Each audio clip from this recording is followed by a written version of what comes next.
क्या हो अगर मैं आपसे कहूं कि एक औरत के धोखा देने से बहुत पहले, धोखे से बहुत पहले, वह जंगल में बिखरे ब्रेड क्रम्स की तरह हल्के इशारे छोड़ने लगती है। दिक्कत यह है कि ज्यादातर मर्द या तो बहुत अंधे होते हैं, बहुत ज्यादा प्यार में होते हैं, या उन्हें पहचानने के लिए बहुत ज्यादा उम्मीद रखते हैं। लेकिन सोचिए, अगर आप अपना दिल टूटने से पहले इन इशारों को पहचान पाते। फीमेल साइकोलॉजी से बनी और शांत बुद्धि से जुड़ी एक अजीब सच्चाई में आपका स्वागत है। तेज रहें, क्योंकि जो आप समझने वाले हैं वह आपको इमोशनल बर्बादी से बचा सकता है। और अगर आप वहां बैठकर सोच रहे हैं, मेरी औरत ऐसा कभी नहीं करेगी, तो आपको खुद को संभालना चाहिए।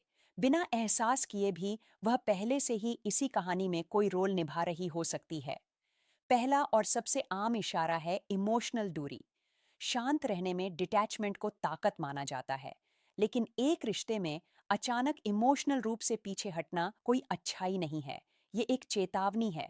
जो औरत धोखा देना शुरू कर रही है, वह रातों रात इमोशनली गायब नहीं हो जाती। ये धीरे धीरे होता है, लगभग किसी का ध्यान नहीं जाता। शुरुआत में प्यार भरे मैसेज धीरे धीरे कम होने लगते हैं। गहरी दिलचस्प बातें धीरे धीरे छोटे मशीनी जवाबों में बदल जाती हैं। छोटी छोटी बातें, आपकी खबर लेना, आपकी तारीफ करना, आपके मजाक पर हंसना, एक एक करके गायब होने लगती हैं।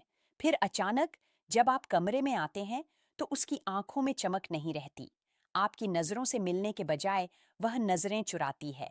वह फिजिकली तो होती है, लेकिन इमोशनली गायब होती है, जैसे कोई भूत अपने ही रिश्ते में घूम रहा हो। औरतें स्वभाव से ही इमोशनल होती हैं। अगर वह धोखा दे रही है, तो चांस है कि उसका दिल उसके शरीर से बहुत पहले ही निकल चुका होगा। वह अपने बर्ताव को सही ठहराने के लिए यह इमोशनल दूरी बनाती है, क्योंकि अंदर की लड़ाई का सामना करना बहुत दर्दनाक होगा। बात सिर्फ इसलिए नहीं है कि वह थकी हुई है या मरकरी रेट्रोग्रेड में है। यह असली डिटैचमेंट है, जिसमें गिल्ट भी मिला हुआ है। साइकोलॉजिकल नजरिए से जब कोई इमोशनली दूर होता है, तो अक्सर ऐसा इसलिए होता है क्योंकि वे पहले से ही उन इमोशंस को कहीं और इन्वेस्ट कर रहे होते हैं। जब उनकी इमोशनल ज़रूरतें कोई दूसरा इंसान पूरी कर रहा होता है, तो उनका पार्टनर उन्हें कनेक्शन से ज़्यादा बोझ लगने लगता है। लेकिन इमोशनल विथड्रॉल तो बस नकाब में पहली दरार है। अगला संकेत तब दिखता है जब उसका समय अचानक साफ नहीं होता। समय हमेशा वह सच सामने लाता है जिसे लोग छिपाने की कोशिश करते हैं। अचानक उसका शेड्यूल बहानों से भर जाता है। देर से मीटिंग, नई गर्ल्स नाइट्स और ऐसे काम जो किसी तरह पहले से ज्यादा समय लेते हैं। जब आप उससे उसके दिन के बारे में पूछते हैं, तो उसके जवाब गोलमोल हो जाते हैं। सब ठीक था, कुछ खास नहीं, या बस बिजी था। रूटीन बदल जाता है, लेकिन उसकी बातें बोरिंग और साफ नहीं रहती। बिहेवियरल साइकोलॉजी बताती है कि जो लोग धोखा देते हैं, वे शायद ही कभी सीधे झूठ बोलते हैं। इसके बजाय वे समय और हालात को मैनिपुलेट करते हैं, ताकि आप आखिरकार सवाल पूछना बंद कर दें। आप ऐसी बातें सुनना शुरू कर देंगे, मुझे समय का ध्यान नहीं रहा, मेरा फोन बंद हो गया, या मुझे बस स्पेस चाहिए था। एक शांत आदमी बिना घबराए या इल्जाम लगाए देखता है। जैसा कि एपिक्टेटस ने एक बार कहा था, दिखावट इंप्रेशन होती है, फैक्ट्स नहीं। लेकिन वे अक्सर गहरी सच्चाई सामने लाती हैं। अगर वह कहती है कि उसने एक स्टोर पर 3 घंटे बिताए और एक भी बैग के बिना वापस आती है, तो यह ध्यान देने लायक है। हो सकता है कि शैम्पू चुनते समय उसने पूरी रोमन सेना से लड़ाई की हो।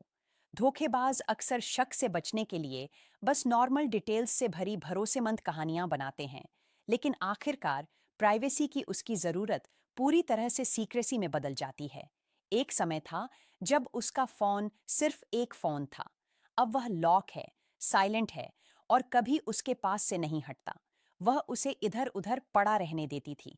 अब वह हमेशा उसके हाथ में रहता है, स्क्रीन नीचे की ओर। वह सीक्रेटिव हो जाती है, उन मैसेज पर मुस्कुराती है जो वह आपको नहीं दिखाती। उसके फोन को छूने की कोशिश करो, और वह ऐसे रिएक्ट करती है जैसे आपने अलार्म बजा दिया हो।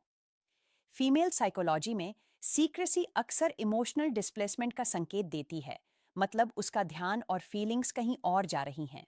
हो सकता है कि वह अभी फिजिकली चीटिंग न कर रही हो, लेकिन वह इमोशनली किसी नए इंसान में इन्वेस्ट कर रही है।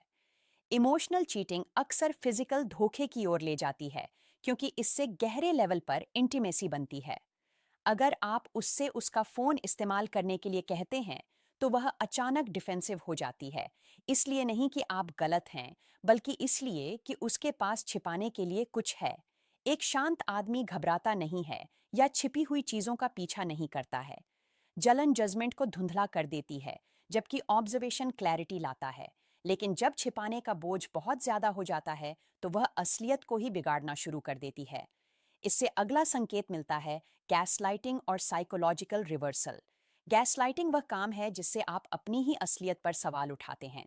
अचानक वह बेवजह की बहस करने लगती है। वह आप पर दूर रहने, इनसिक्योर होने या कंट्रोल करने का आरोप लगाती है, भले ही उसका व्यवहार ही उन फीलिंग्स का कारण हो। यह प्रोजेक्शन है। वह अपना गिल्ट आप पर डाल देती है, ताकि उसे इसका सामना न करना पड़े। धीरे धीरे आपको अपने ही विचारों, भावनाओं और सहज ज्ञान पर शक होने लगता है। गैसलाइटिंग का असली खतरा यही है। समय के साथ आपका खुद पर से भरोसा उठ जाता है, और तभी धोखा आपको दो बार बर्बाद कर देता है। एक बार उसके कामों से, और दूसरी बार आपके इनकार से। हो सकता है कि आप उसे देर रात किसी साथ काम करने वाले को टेक्स्ट करते हुए पकड़ लें। फिर भी किसी तरह वह आपसे शक करने के लिए माफी मांग लेती है। यह एक साइकोलॉजिकल जाल है। वह कंफ्यूजन पैदा करती है, ताकि वह बिना किसी नतीजे के अपनी दोहरी जिंदगी जी सके। जब गिल्ट बहुत ज्यादा हो जाता है, तो वह कबूल नहीं करती। वह जरूरत से ज्यादा भरपाई करती है। यहीं पर अचानक दया और अनोखा प्यार दिखाई देता है। अचानक वह ज्यादा प्यारी, ज्यादा ध्यान देने वाली, ज्यादा रोमांटिक हो जाती है। वह तोहफे खरीदती है, प्यार भरे मैसेज भेजती है, सरप्राइज डेट प्लान करती है। लेकिन कुछ गड़बड़ लगती है। यह सच्चा प्यार नहीं है। यह प्यार के रूप में छिपा हुआ गिल्ट है। गिल्ट साइकोलॉजी के अनुसार, जब लोगों के काम उनकी सेल्फ इमेज से अलग होते हैं, तो वे ज्यादा सुधार करते हैं। वह खुद से कहती है, अगर मैं ज्यादा दयालु बनूं तो मैं बुरी इंसान नहीं हो सकती। तो वह अपनी अंतरात्मा को शांत करने के लिए आप पर बहुत ज्यादा ध्यान देती है। इस धोखे में मत पड़ो। जैसा कि मार्कस ऑनरेलियस ने कहा था, कोई जितना सच के करीब जाता है, उसे खुशी के कोहरे के पार उतनी ही साफ नजर आने लगती है। अगर वह अचानक रातों रात ठंडी और दूर से प्यार करने वाली और प्यारी हो जाती है, तो यह बदलाव नहीं है, यह मुआवजा है। लेकिन आखिरी निशानी वह है जो सब कुछ तोड़ देती है। जब वह पहले रिश्ता खत्म करती है, या आपको ऐसा करने के लिए मजबूर करती है। इस स्टेज पर वह पहले ही अपना फैसला कर चुकी होती है।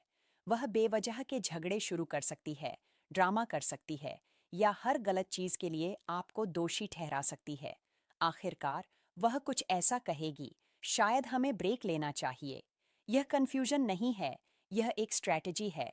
वह बाहर निकलना चाहती है, लेकिन विलन के तौर पर नहीं दिखना चाहती। इसलिए वह आप पर चीजें खत्म करने का दबाव डालती है। जब आप आखिरकार हार मान लेते हैं, तो वह विक्टिम बनने लगती है। यह एक डिफेंस मैकेनिज्म है। ब्रेकअप करवाओ, फिर इल्जाम किसी और पर डालो। जब ऐसा हो, तो भीख मत मांगो या मोल भाव मत करो। जो औरत जाना चाहती है, वह इमोशनली पहले ही जा चुकी होती है। हिम्मत वाला रास्ता है कि डटे रहें, सच को मानें और इज्जत से चले जाएं। अपनी चुप्पी को अपने दर्द से ज्यादा बोलने दें। अगर वह किसी शक वाले वीकेंड के बाद तुरंत स्पेस मांगे, तो इसे इत्तेफाक न कहें। इस तरह के इत्तेफाक परियों की कहानियों में होते हैं, असल जिंदगी में नहीं। अब ज्यादातर मर्द इन इशारों पर ध्यान क्यों नहीं दे पाते? इसका जवाब तीन सच में है। पहला, प्यार लॉजिक को धुंधला कर देता है। जब कोई मर्द सच में परवाह करता है, तो वह हर रेड फ्लैग को उम्मीद से फिल्टर करता है। दूसरा, समाज मर्दों को शक को दबाना सिखाता है, और अवेयरनेस को इनसिक्योरिटी का लेबल देता है। और तीसरा, धोखेबाज शायद ही कभी विलेन जैसे दिखते हैं। वे मुस्कुराते हैं, वे कहते हैं आई लव यू, वे आपको गुड नाइट किस करते हैं, जब तक कि वे ऐसा नहीं करते। मर्द वार्निंग साइन को नजरअंदाज कर देते हैं, क्योंकि वे लॉयल्टी में विश्वास करना चाहते हैं। भरोसा शक से बेहतर लगता है, लेकिन हिम्मत के लिए भरोसा न करने की जरूरत नहीं होती। इसके लिए बिना किसी भ्रम के असलियत को साफ तौर पर देखने की जरूरत होती है। खुद से ईमानदारी से पूछें, क्या आप उसके काम देख रहे हैं या आप उसकी पुरानी इमेज को पकड़े हुए हैं? इसके निशान हमेशा मौजूद होते हैं। अवेयरनेस पैरानोया नहीं है, यह प्रोटेक्शन है। एक समझदार आदमी बिना सोचे समझे रिएक्ट नहीं करता, वह सब्र से देखता है। एक शांत आदमी उस चीज के पीछे नहीं भागता जो फीकी पड़ रही है, वह उसे पहचानता है और अपनाता है। और एक हाई वैल्यू आदमी चुने जाने की भीख नहीं मांगता, वह अपनी इज्जत बनाए रखता है। अगर इस मैसेज ने आपकी आंखें थोड़ी भी खोली हैं, तो एक आसान सा कदम उठाएं।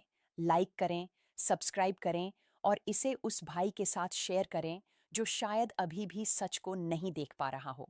कभी कभी सच दुख देता है, लेकिन नासमझी बर्बाद कर देती है।